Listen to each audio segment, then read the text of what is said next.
presidente, honorables senadores, miembros del gobierno, invitados a este debate.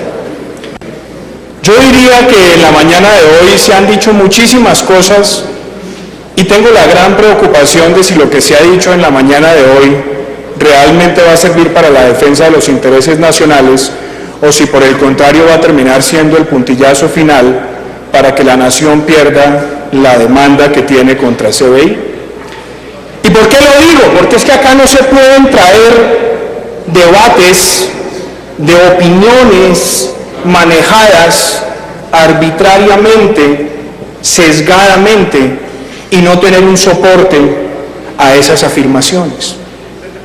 Porque en política se tiene derecho a las propias opiniones, pero no a los propios hechos. Los hechos no los podemos cambiar. Y quisiera referirme a algunas verdades sobre este proyecto. Lo primero es que aquí se dijo que la refinería de Cartagena es una especie de elefante blanco, un proyecto que es un embeleco de un gobierno. Eso es falso. La refinería de Cartagena es un proyecto estratégico para el país desde hace muchísimo tiempo. Desde 1957, cuando Intelcol hizo el proyecto en Cartagena, sabíamos la importancia que eso tenía para Colombia. Después, en 1974, Ecopetrol la adquiere, la convierte en una de sus piezas fundamentales de ejecución operativa. Y con el paso de los años, 20 años después, doctor Horacio Serpa, en el gobierno del presidente Samper, en el 96, ya se empieza a plantear la necesidad imperiosa para el país de mejorar la capacidad de refinación. Después, en el gobierno del presidente Pastrana, senador Efraín Cepeda, se empezaron a identificar opciones para que el país fortaleciera la capacidad de refinación en Cartagena. Y le quiero decir, ahí hay decisiones que se evaluaron en la propia Junta de Ecopetrol y hay un documento COMPES que empieza a orientar sobre esto.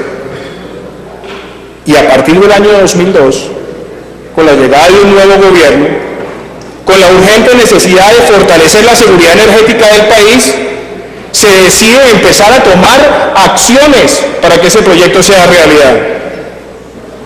Y salen varios documentos de política pública.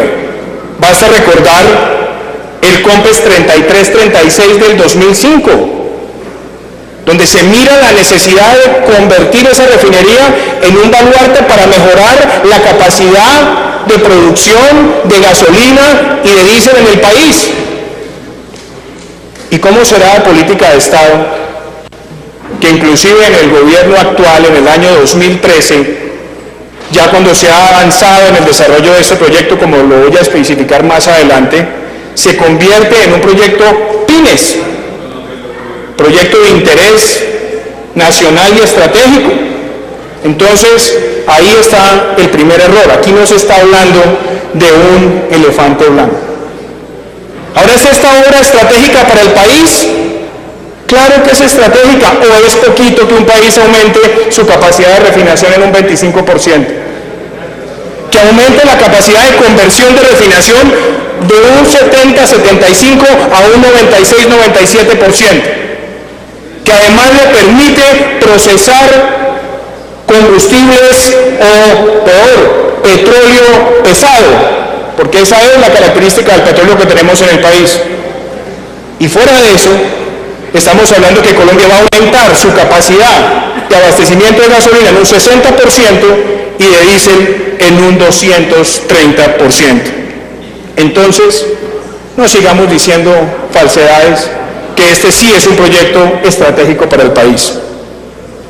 Ahora, también se ha dicho otra cosa, que Reficar no debió buscar un socio estratégico, que eso era entregarle el país a las transnacionales. Señores, es que la Colombia del año 2002 no es la misma de hoy. La Colombia del año 2002 tenía a Ecopetrol en el cálculo del déficit central de la nación. Teníamos un acuerdo con el Fondo Monetario Internacional después de haber pasado la recesión del año 99 y no teníamos el espacio fiscal para que la nación emprendiera un proyecto de esa envergadura con autonomía de recursos.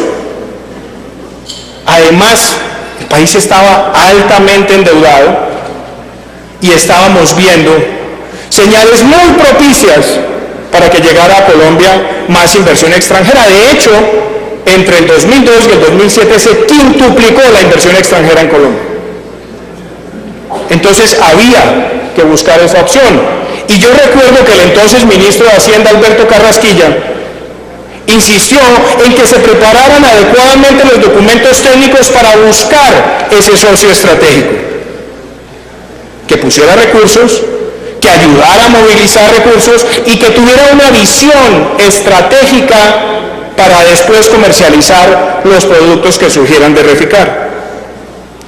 Entonces, segunda falsedad, el país sí necesitaba imperiosamente buscar un socio estratégico cuando se adelantaron los estudios entre el año 2005 y el año 2006. Pero, como esto se ha convertido en una piñata política, han aparecido testimonios que lo que hacen es confundir a la opinión pública. Y por eso, acá yo quisiera aclarar otra falsedad. La búsqueda del socio estratégico y la contratación de Glencore se ha dicho que fue un proceso dudoso, oscuro. Es más, les quiero compartir este pequeño audio de un testimonio que dio una de las personas presentes en este debate. Si me ayudan, Andrea, por favor.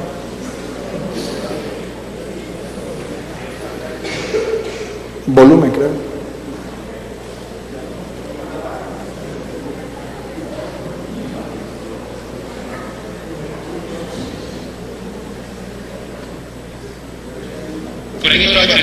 Usted me pregunta, el pecado original es haber traído a Glencore. ¿Y quién fue el que trajo de la mano a CBI? ¿Quién es el responsable de que haya llegado Glencore?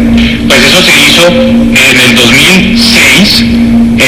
Se hizo un proceso, entre otras cosas, que ahora que Centro Democrático está criticando tanto la venta de Isagen, eso se hizo muy rápido.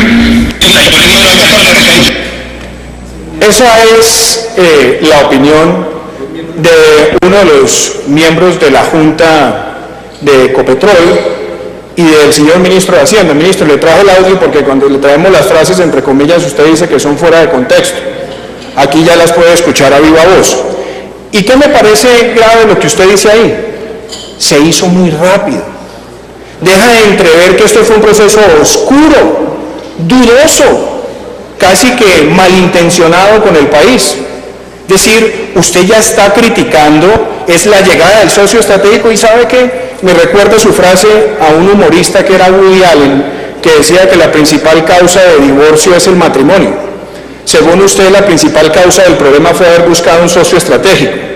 Pero yo quiero aprovechar esta ocasión para decirles a todos ustedes que el proceso no fue ni rápido ni dudoso, que se invitaron a 38 firmas internacionales a participar, que llegaron 11 firmas internacionales a las discusiones en los distintos lugares donde se hicieron convocatorias, que hubo 4 precalificados, que hubo 2 finalistas y que se seleccionó a Glencore después de un proceso en el cual participó el banco ABN AMRO, en el cual participó la firma Pose Herrera Ruiz y en el cual participó la firma Sumatoria para determinar si las firmas que se estaban presentando reunían los requisitos para poder ser elegibles. Y adicionalmente se hizo una audiencia pública en agosto 25 del 2006, donde la firma Glencore, pagando $630 millones, adquirió el 51% de Reficar. Pregunto, ¿eso es dudoso? ¿Eso es rápido? Inclusive, ministro, yo veo esa comparación que usted hace con Isagen, por Dios, no haga eso. Proponente único, ya además conociendo de antelación que se iba a retirar la firma Colbún, no haga esas comparaciones. que no son propias de una persona que ha tenido tanta experiencia pública, entre otra cosa, porque se puede ahorcar con su propia lengua. Creo además que el cuarto elemento para plantear acá tiene que ver con que la contratación de CDI, se ha dicho esta mañana, que fue un proceso también oscuro y turbio, que Glencore contrató a CDI sin ningún estudio, a dedo, sin ningún tipo de análisis. Oiga, qué cosa, ¿no? ¿Será que una firma extranjera que está apostando recursos se atreve a seleccionar un contratista en ingeniería que no tenga la capacidad? No, señor, sí lo contrató, y acá está el estudio.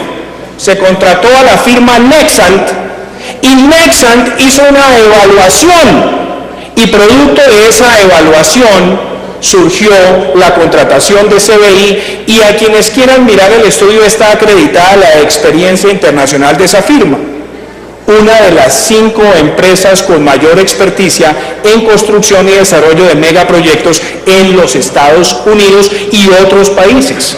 Entonces, por favor, tampoco tratemos de cambiar la realidad y de adecuarla simplemente para que el grito y el discurso político salga más bonito. Aquí estamos hablando de un proceso que a ese momento se adelantó cumpliendo a cabalidad con las normas que debe tener un contratista de esa naturaleza. Ahora, también se ha dicho acá que la salida de Glencore fue mal manejada. A ver, nadie se va a sentir contento de la salida de Glencore. Sin duda fue algo que tomó al país y a las autoridades con muchísima preocupación y molestia. Y de hecho, el ministro nuevamente, en ese mismo reportaje, dice que se utilizaron palabritas que eran inminente, que era, ¿cómo lo dice aquí la palabra? Imprevisto e irresistible. Señor ministro, señores senadores, eso no fue una cláusula amañada que se diseñó para estar incluida en ese contrato. Es una cláusula que es aceptada en contratos de inversión extranjera y que además hace parte del bloque de cláusulas que defiende ICSID en el Banco Mundial. Ministro, usted lo sabe. ICSID establece esas posibilidades para que existan ventanas de salida en favor del Estado y en favor del inversionista para que las causas litigiosas no entorpezcan el curso de los proyectos estratégicos. Entonces eso no fue una cláusula que alguien se inventó. Y sí, no nos gustara, estábamos en la peor recesión después de la Gran Depresión y las firmas internacionales estaban teniendo problemas de financiamiento, o se nos olvidan las circunstancias de liquidez internacional. Y estaban teniendo dificultades para el manejo de caja y aduce la empresa esa circunstancia. Ahora, ¿qué hace Colombia? Es bien interesante, porque eso no fue dejarnos humillar por parte de Glencore. El entonces presidente de la República, en compañía de miembros del despacho, en el Foro Económico de Davos, le ejerció una presión y un reclamo al presidente de esa empresa por la forma en la que estaba conduciendo su trato a Colombia. Y le dijo que si no llegaba a un acuerdo con Ecopetrol y si no llegaba a un acuerdo para resarcir el daño que estaba causando, no solamente se llevaba su contrato, sino que se llevaba de una vez los demás contratos que tenía en el país, porque no podía ser humillación selectiva. Y entonces, ¿qué se decide hacer? ¿Cuáles eran las opciones de Ecopetrol? Y pónganse en los zapatos de las personas que tomaron esas decisiones.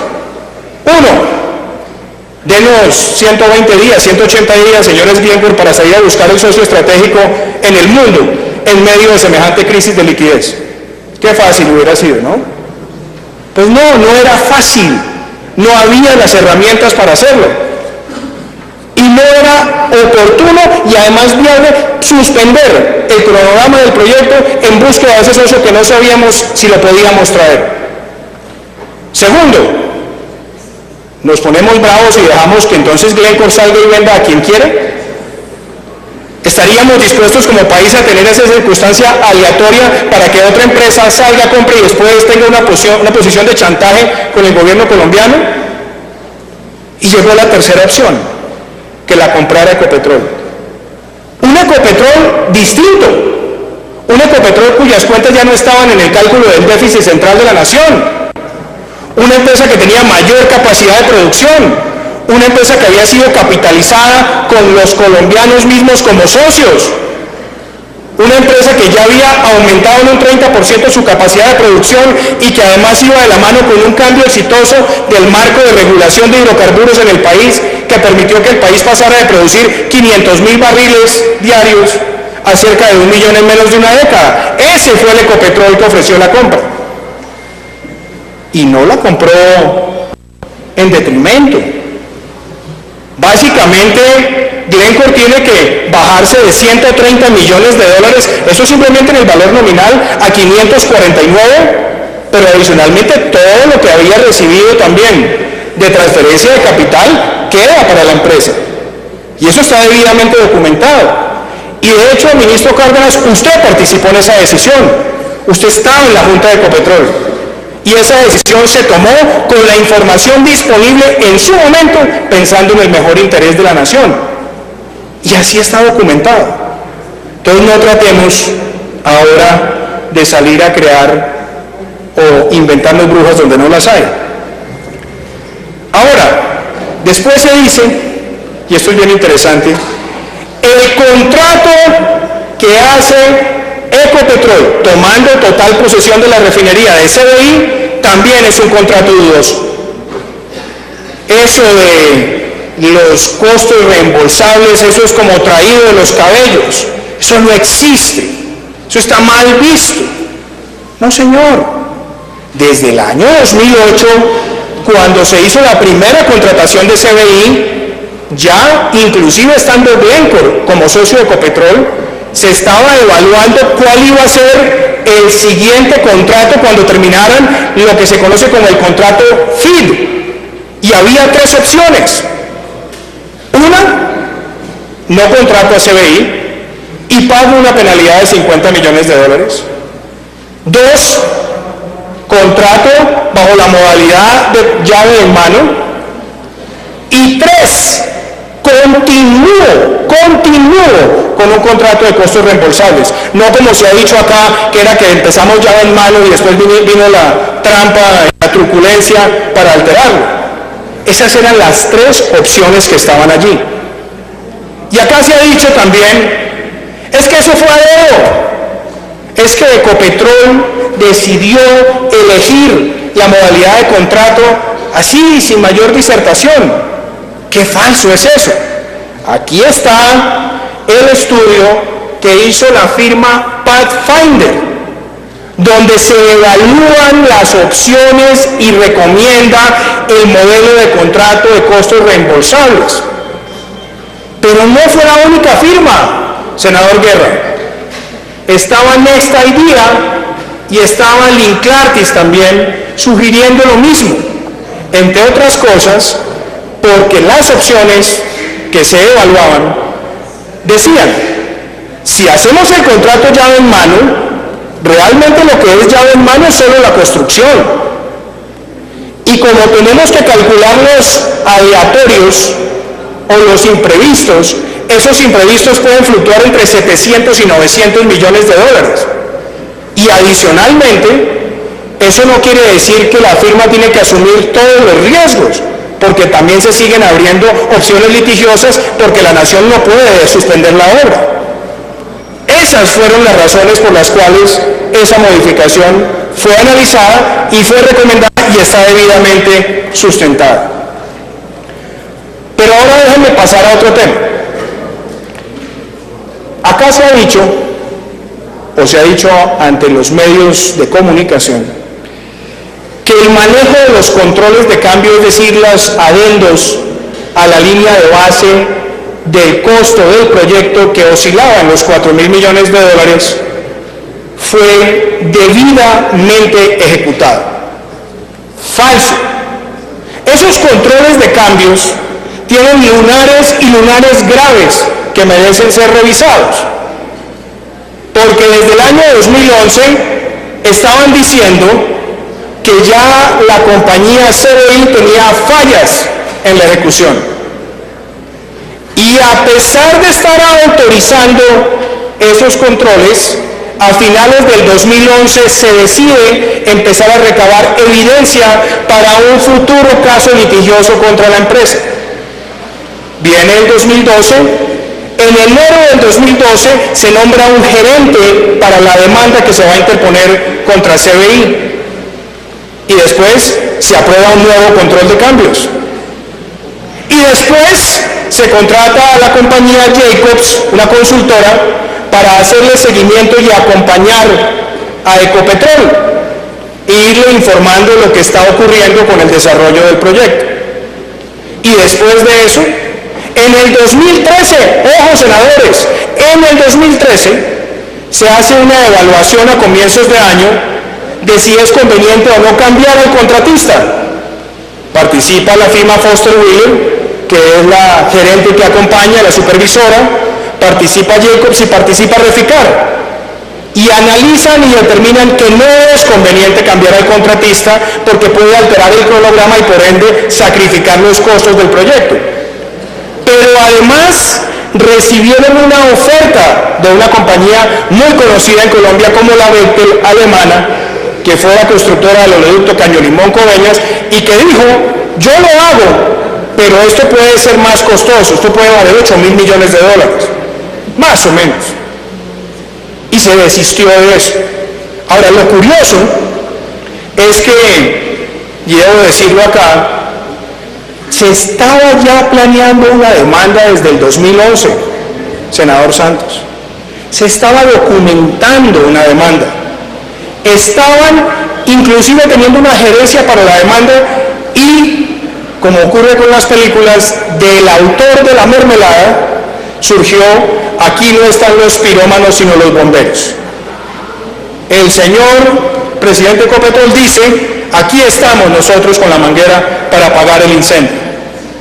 Y cuando uno lee la demanda, uno se pregunta: qué mezquindad política, ¿no, senador Milton? Acusar a la administración anterior y al mismo tiempo presentar una demanda donde aparecen fraudes documentales, presiones indebidas, chantajes al gobierno, entrega de información amañada.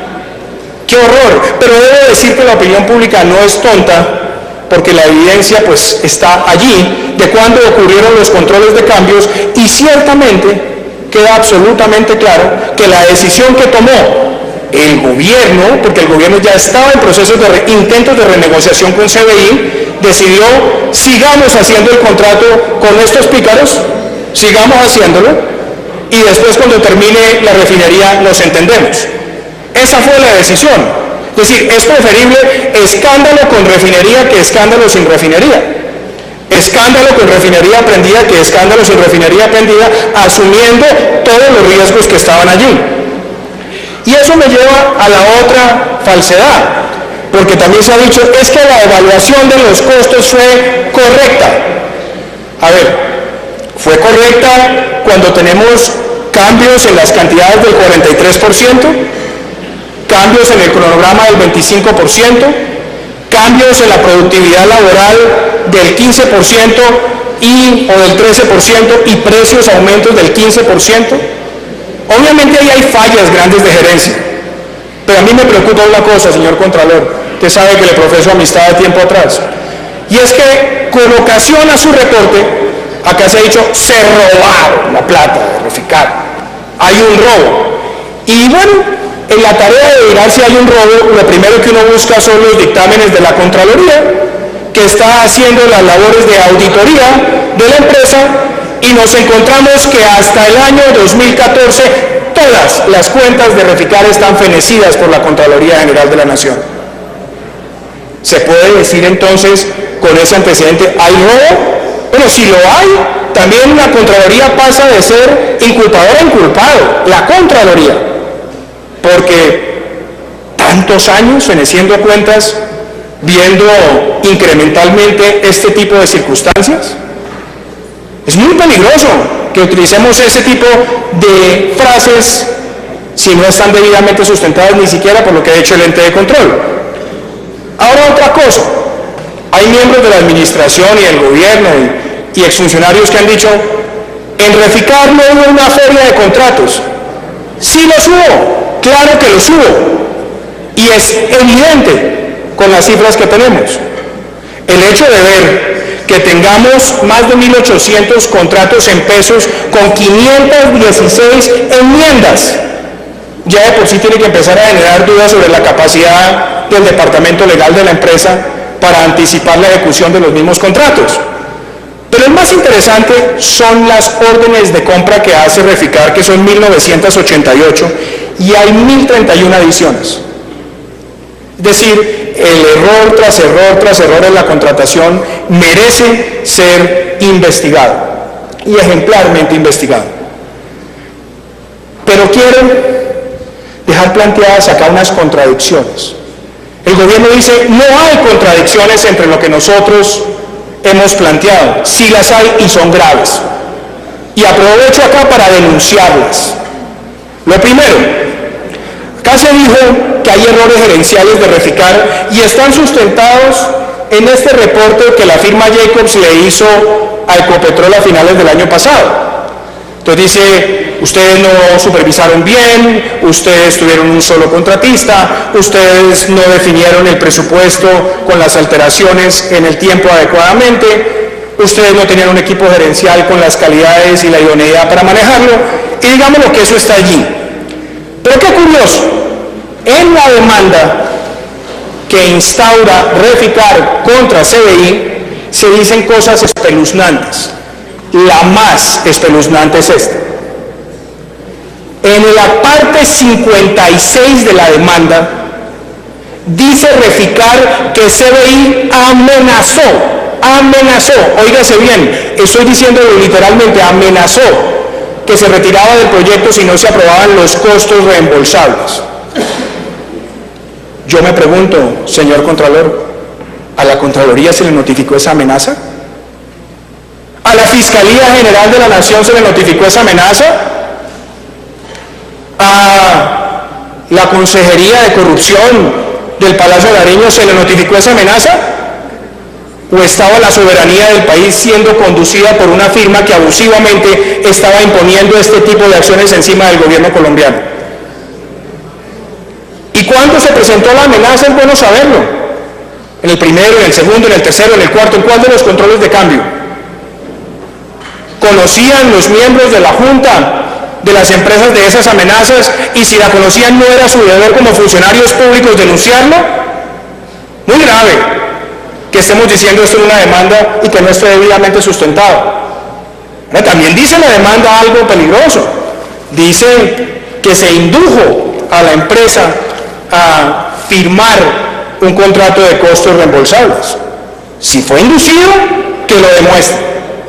Porque de lo contrario, el proceso de haber tenido unas firmas asesoras se desmorona. ¿Y en qué instancias los hicieron? ¿Quiénes eran los funcionarios que avalaban estos cambios? ¿O era acaso que había relaciones incestuosas entre miembros de la administración de Reficar y la firma? Por lo menos para sustentar esto tan grave que está en la demanda. Ahora, otro tema que es importante es para clarificar los términos que acá se utilizan. ¿Cuánto vale Reficar? Acá se utiliza la palabra desfalco y se grita y se sacude las gafas y todo se mueve, pero la pregunta de fondo es ¿cuánto vale Reficar?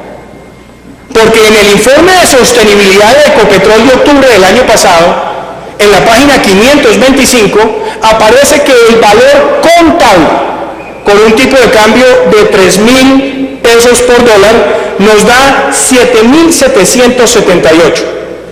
Ahora, el costo contable recuperable, proyectando los flujos de la empresa y los márgenes de descuento, nos da que son 6.703. Es decir, la diferencia aquí ya no son esos 4.000, sino estamos hablando de una diferencia menor. Y quizás eso explique por qué en la demanda se habla de más o menos 2.000 millones o a partir de 2.000 millones de dólares. Quizás allí estén algunas de esas explicaciones. Pero qué interesante fuera y lo hemos propuesto y lo ha propuesto nuestra bancada, doctor Echeverry, que se contrate una firma internacional y que valore el activo tal como está. Si el activo vale 5.000, nos tumbaron. Si el activo vale 8.000, nos mintieron, porque nos dijeron que la empresa podría costar menos y en realidad con lo que tiene armado no cuesta eso. Pero qué importante fuera que pudiéramos tener eso. Claro, ¿cuál es el lado negativo de eso? Que nos puede complicar como país la demanda contra CBI.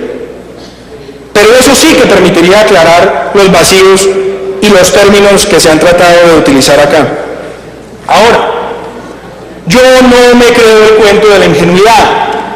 Yo no me creo el cuento que esta cascada de errores y errores y errores en la relación que hay entre la administración de Reficar y el reporte a la casa matriz haya pasado así, de cero, nítido, como en el baloncesto.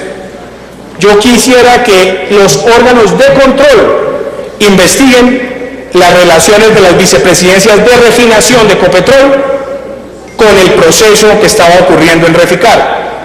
Porque esa vicepresidencia tiene asiento en la Junta y además es quien transmite la información técnica que surge de la refinería hacia la casa matriz. Y es muy raro que se hubieran aprobado los controles de cambio de esa manera y prácticamente tranquilizando sobre la base de una demanda que además es aleatoria porque se puede perder. ¿Cuál fue la relación de esos equipos? Y yo creo que los organismos de control tienen que investigar. Ahora, la demanda se puede perder, ministro. Y se puede perder por muchísimas razones. La primera, porque ustedes en el gobierno se han encargado de politizar el debate. Eso fue político, eso fue la administración anterior, eso viene de atrás, no fuimos nosotros. Y por otro lado estaban presentando una demanda que dice que el responsable exclusivo es CBI. Por lo menos tengan coherencia verbal. O es que era otro pipe, otro plan de impulso de la popularidad en las encuestas, lo que impulsó ese tipo de pronunciamientos tan graves. Ahora, la información de Jacobs también me parece que puede ser lesiva para el país. Porque o entendemos lo que dice Jacobs o entendemos lo que dice la demanda, y yo también quisiera saber qué tiene que decir Jacobs en este debate. Porque desde el 2000... 5 minutos para terminar. Están evaluando el comportamiento de los contratos y Jacobs nunca se percató de las diferencias en los costos. Jacobs, ¿acaso no dice en este reporte que esos megaproyectos no debían tener un más o menos 10% de desfase, sino más o menos 60%? ¿No acaso lo insinúa, doctor Echeverry? Y la pregunta es, ¿cuándo advirtió estas cosas Jacobs? ¿Cuándo advirtió las fallas en las decisiones gerenciales de Reficar y cuáles fueron las medidas adoptadas? Señor Contralor, le reitero, el otro elemento de análisis es qué pasó con la Contraloría en los años anteriores al 2014. ¿Por qué se fenecieron esas cuentas? ¿Por qué señalaba que el sistema de controles de la empresa era conveniente por lo menos en el año 2011, en el 2012 y parte del 2013? ¿Dónde se empiezan a presentar los cambios? Y yo creo que también valdría la pena entender cuáles fueron las fallas en las destrezas de advertencia que debe tener la Contraloría. Foster Wheeler. Foster Wheeler sale limpiecito de todo este proceso. Foster Wheeler fue contratado en el 2009 para hacerle seguimiento a la empresa CBI. Foster Wheeler nunca advirtió lo que estaba ocurriendo. ¿Cuál fue el papel de Foster Wheeler en alimentar las pruebas en la demanda? ¿Cuál fue el papel de Foster Wheeler en determinar lo que estaba ocurriendo con la tubería? Con las fallas en la producción de CBI en sus casas matrices. Eso no aparece por ningún lado. Y me sorprendería que hubiera una demanda contra CBI y no lo hubiera contra Foster Wheeler. Entonces, apreciados senadores, si hemos de señalar conclusiones de lo que es Reficar, Reficar es un proyecto estratégico para el país.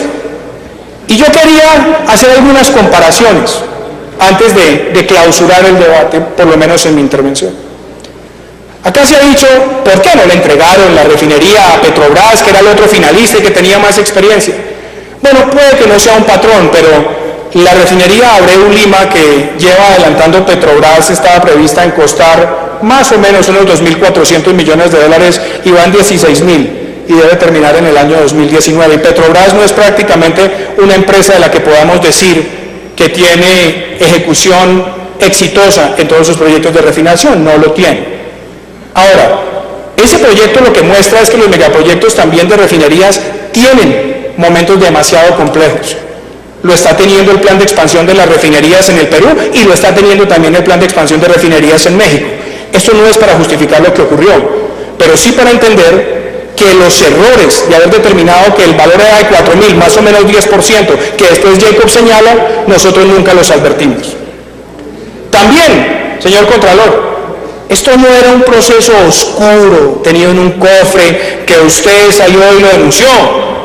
No, la empresa venía presentando en todas sus asambleas, me refiero a Ecopetrol, lo que estaba ocurriendo con los sobrecostos que habían sido informados al mercado. Y aquí en el Congreso, en varias sesiones, nos habíamos referido a esos sobrecostos. Entonces tampoco es que estemos descubriendo la rueda. Lo que sí creo es que reconociendo la importancia de Reficar para el país, su importancia en la seguridad energética, este gobierno tiene que contestar con claridad cuáles fueron sus acciones en el manejo de los controles de cambios y por qué, si en una demanda está diciendo que fue chantajeado, abusado y adicionalmente que se le manejó información fraudulenta, no lo denunció, no lo enfrentó, porque eso tiene responsabilidad disciplinaria y fiscal. Y creo que hay riesgos en la demanda. Riesgos en el manejo que se ha tenido de la información y riesgos en las inconsistencias y las incompatibilidades del gobierno. Y creo que los organismos de control tendrán que hacer los juicios de responsabilidades con las administraciones para determinar si hubo connivencia y contubernio entre las acciones perversas de CBI y otros contratistas con el desempeño de esta refinería. Pero les digo, apreciados senadores, no hagamos este debate con falacias, sino con sustento. Y el sustento muestra que los grandes errores de este proyecto y que hoy son motivo de censura ocurrieron a partir del 2010. Muchísimas gracias.